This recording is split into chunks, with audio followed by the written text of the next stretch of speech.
meaning we have to divide the word into three phases. Osteomyelitis, right? Osteo, which means the bone. Then mellow, it means bone marrow. Then itis, it means the inflammation. So any pathogen or the infection that led to inflammation of bone or bone marrow is called osteomyelitis in simple. Uh, so what are the commonest bacterial infection that can lead to the osteomyelitis? Although there are so many cases like pneumococcus slow, streptococcus slow, but most commonly staphylococcus aureus, 80 to 85% of the case is presented patient present with staphylococcus aureus bacteria. Then in that case, we can go with the antibiotics therapies. In acute case, it will be so much painful. The osteomyelitis itself is divided into acute and chronic. Chronic phase is the complication of acute phase. In acute phase, if we don't treat it well, then it may lead to chronic osteomyelitis. In acute osteomyelitis also, it is of primary and secondary. Primary cause, it's through blood hematogenous, and in secondary cause, it is from the trauma, infection, trauma, surgical intervention or surgical implants. I have seen 2 to 3 cases in orthopedic uh, wards where the infection has been grown from the metal implant. So this could be severe complication right after. So yeah, then in acute phase, it will be so much painful that patient will unable to move his limb. They will protect their limb. They will not allow us to move their limb. Then in acute phase, we have to do for antibiotics therapies like especially staphylococcus. Firstly, we have to do the pus culture or the blood test. Like in blood test we can see the CBC count, complete blood cell, like white blood cell, which blood cell are increasing we can see. Then we can also see the ESR, erythrocyte sedimentation rate if it is chronic, or C-reactive protein if it is acute. Then we can go for pus culture. In pus culture, from the pus culture we can figure out which bacteria is present over that infected area. Then we can also figure out which antibiotics has been resistant for that bacteria. So especially that bacteria may have developed some, what do you say, uh, resistance against some antibiotics. So we through pus culture we can figure out, and we can go with our uh, what do you say, antibiotics therapy. So especially Staphylococcus aureus, the most common is infecting pathogen. Even the fungus like we have is Cryptococcus and all. This may also lead the osteomyelitis. Basically, Cryptococcus is responsible for respiratory illness and brain, like meningitis and all. But still, then through hematogenous contraction, it may lead to the infection over the bone too. uh, okay, so in chronic phase, okay, antibiotics therapy, right?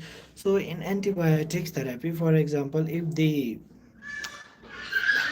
infecting organism is staphylococcus aureus, then we can go for the antibiotics that are more effective for gram positive bacteria, not for gram negative bacteria. For example, if the person is having E. coli infection, right, E. coli infection due to that diarrhea and all, we can go with the second generation. Second generation we have is second generation cephalosporin antibiotics, like we have is what you say, mm, cefoxystrine can be more beneficial in that case. Then second is if the bacteria has developed Like for example, gram negative bacteria I have talked about, right? Gram negative or positive bacteria that have been developed resistant over the penicillin, then we can go for coxacillin and all, right? Whereas in gram gachigi type iPhone gite iPhone me connected to me tuttu ani gas longa ani tuttu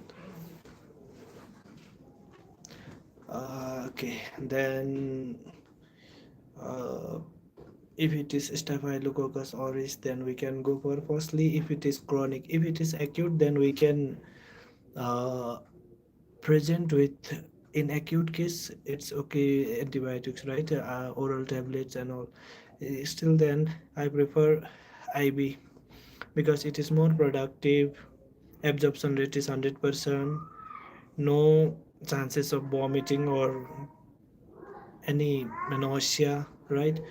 For example, if the patient has taken a tablet after 1 to 2 hours, if he vomit it, then, and second thing is during the oral tablet they will not be able to get like absorption rate won't be 100%, it will be 50 to 60% only.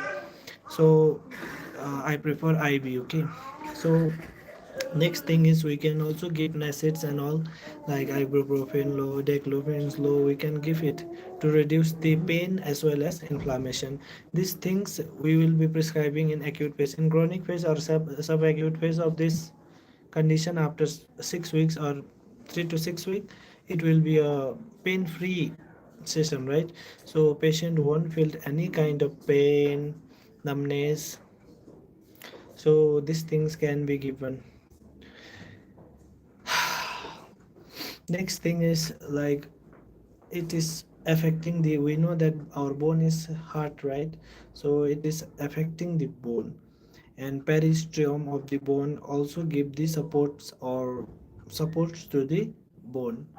So basically what happen is when the patient is having open fracture, like a fracture of the bone, they mm, bacteria enter the place, then they start hosting over that area and causing the infection and leading to the inflammation, because our body provide inflammation to inflammation if any foreign substance are the uh, if any foreign substance are present in our body. For example, if this osteomyelitis, acute osteomyelitis is not cured, then it may develop into chronic osteomyelitis. And the most important thing is septimia. There is a one term called septimia, that is also called as abscess formation or the inflammation of systemic part of our body, right? So what will happen is when the infection is present by trauma or anything, and if the bacteria enters our body, then it may leads to the septic inflammation that is life threatening. It may lead to death of the person too. So it is very important. Next thing can be in children, uh, there may be disturbance in growth plates, there may be in growth disturbance in growth plates leading to limb line discrepancy and all.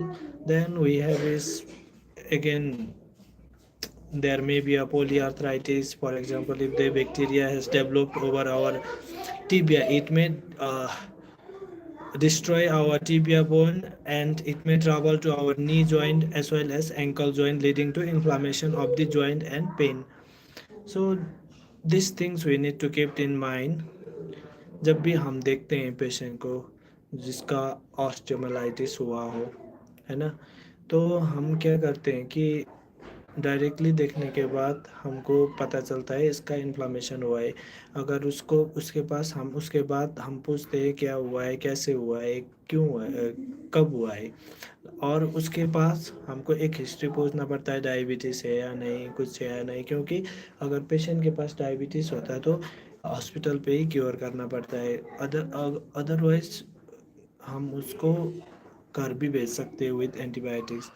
But if it's have diabetes and chronic osteomyelitis, हमको उनको घर के ही रखना पड़ेगा, क्योंकि अगर उसके पास already diabetes mellitus है और ऑलरेडी क्रोनिक ऑस्टियोमाइलिटिस है जो हड्डी का बीमार है, उसके बाद क्या होगा कि जो घाव होता है ना उनके, क्या बोलते हैं, एरिया पे, वो हील नहीं होगा ऑस्टियोमाइलिटिस में, सॉरी डायबिटीज़ में। और क्या होता है, दूसरा रीज़न क्या होता है कि जब भी हमारे डायबिटीज़ होता है, हमारे पास डायबिटीज़ होता है, देन